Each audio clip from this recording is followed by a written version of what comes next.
saya. Yang belum kenal, saya akan kenalan dulu. Kenalkan, nama saya Ani Nur Safitri. Saya mahasiswi dari IAIN Ponorogo dari jurusan Bimbingan Penyuluhan Islam. Oke, saya di sini sudah sampai semester 7, guys. Oke, nah, saya akan menyampaikan sebuah materi dari mata kuliah entrepreneurship ya, yang dibimbing oleh Bapak Nurdin. Oke, di sini saya akan mengambil materi yang berjudul ikhtiar. Oke, teman-teman sudah tahu apa belum apa yang dinamakan itu ikhtiar? Kalau sudah tahu, teman-teman, apa coba ikhtiar itu? Oke, kalau teman-teman sudah mengetahui pengertian dari ikhtiar, saya di sini hanya menyampaikan saja. Oke, kalau menurut saya dan dari referensi-referensi yang sudah saya baca, ikhtiar itu adalah suatu usaha untuk mencapai kebaikan dan untuk mencari keberhasilan. Oke, kembali lagi pada materi. Nah, ikhtiar itu dapat dikiaskan dengan suatu senjata untuk mencapai suatu keberhasilan ya. Contohnya seperti ketika ada seorang muslim yang berperang, ketika pada zaman Nabi dulu kan banyak ya perperangan pada zaman jahiliyah ya, namanya juga masih zaman jahiliyah ya, zaman jahiliyah yang selalu berperang untuk memperebutkan agama Islam, untuk memperebutkan kebenaran dan untuk mendapatkan kecerahan. Maka dari itu mereka selalu berperang.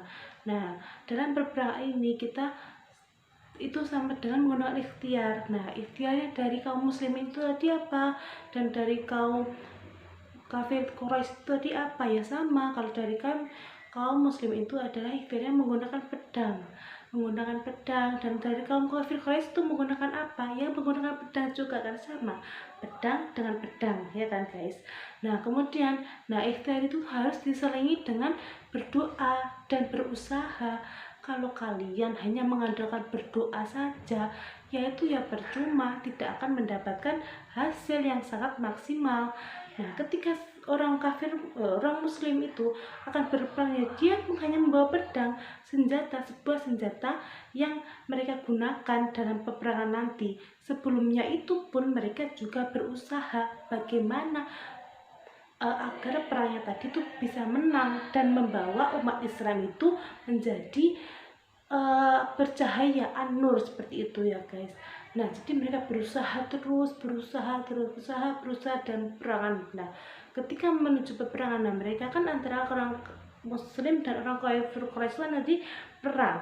Nah, mungkin Allah itu sudah menurunkan ya, karena orang kafir tadi terlalu orang yang sombong dan selalu menjalankan agama Islam, dan selalu apalagi dia selalu mengecek-ngecek Rasulullah. Jadi Allah mengazab orang kafir tadi, dan maka dari itu peperangan itu tadi kan yang menang adalah orang muslimin. Oke, itu jadi sekilas perang. Jadi bentuk ikhtiarnya tadi terletak pada mana?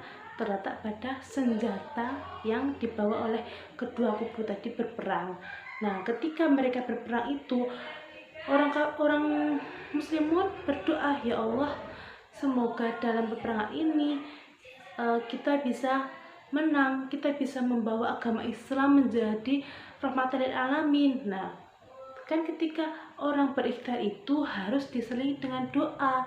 Nah, mungkin dari orang kafir Quraisy tadi yang sudah merasa sombong, sudah merasa yakin kalau nanti akhirnya dia akan menang, dia tidak diselingi dengan berdoa, dia hanya mengandalkan kekuatan dan senjatanya, maka dia tidak menang pada peristiwa perang tersebut.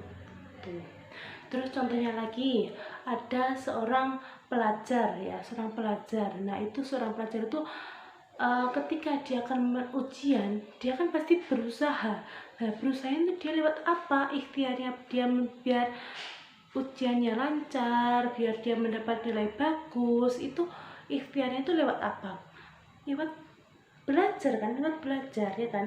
Jika seorang siswa tadi tidak belajar, ya sudah, dia tidak berusaha, ya sudah, dia tidak akan mendapatkan nilai yang bagus. Nah, ketika seseorang itu yang belajar itu juga harus dibarengi dengan berdoa, meminta restu kepada orang tua, guys.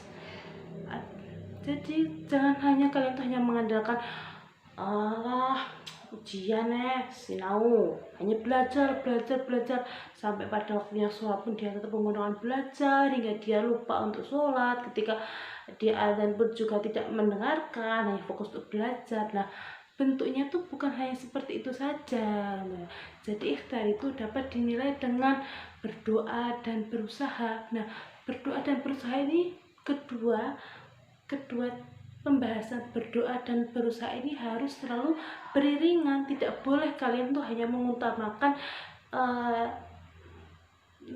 hanya mengutamakan sebuah usaha saja. Nah, usaha tanpa diselingi doa itu termasuk sombong. Jadi ketika ada seseorang yang tadi sama kayak murid tadi ya guys, yang tadi kan hanya belajar terus, tapi dia tidak mau berdoa, berarti dia itu sombong gitu. Ketika orang yang sombong, maka Allah itu tidak akan suka dan orang-orang yang sombong. Nah, ada yang satunya lagi, itu ya berdoa, belajar, akhirnya dia mencapai nilai yang bagus. Nah, ketika seseorang hanya berdoa saja, ya Allah, semoga saya mendapat nilai bagus, mendapat nilai A, naik kelas, mendapat ranking 1, tapi dia tidak belajar, dia tidak ada usaha, yaitu mustahil. Sebenarnya tidak ada yang mustahil, hanya saja kedua tema berdoa dan belajar ini harus saling beriringan, harus saling disatukan, selalu diikat, harus selalu digunakan. Tidak boleh kita menggunakan dan mengutamakan salah satu dari keduanya ini.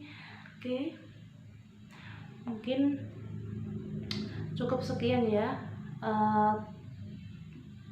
materi yang sudah saya sampaikan ikhtiar tadi. Jadi ikhtiar itu intinya adalah usaha untuk mencapai pada kebaikan, usaha untuk mencapai pada keberhasilan.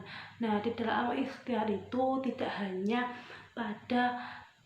terletak pada usahanya saja dalam yang nyata ya, tidak nyata. Contohnya tadi yang siswa yang hanya belajar saja tapi dia tidak berdoa, peperangan antara orang muslimin dan orang kafir Quraisy tadi, yang orang muslim dia diselingi dengan sholat, berdoa kepada yang maha kuasa, sedangkan orang yang Quraisy tadi itu dia tuh sombong, tidak mau berdoa, hanya mengandalkan usahanya berperang tadi itu ya.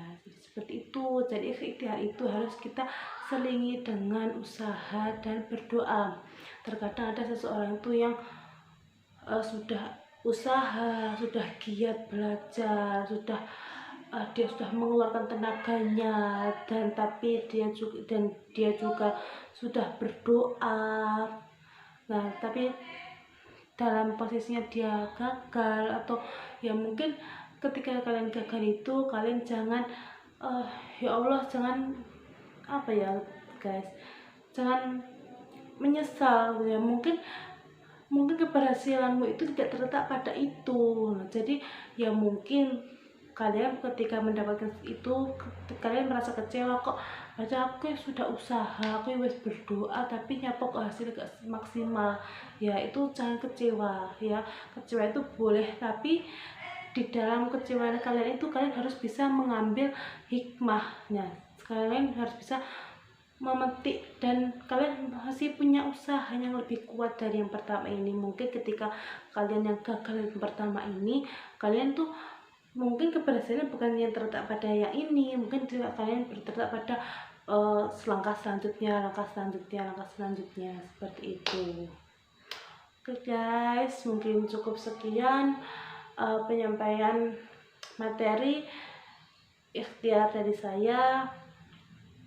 Ada kurang lebih saya mohon maaf. Akhirul kalam, wassalamualaikum warahmatullahi wabarakatuh.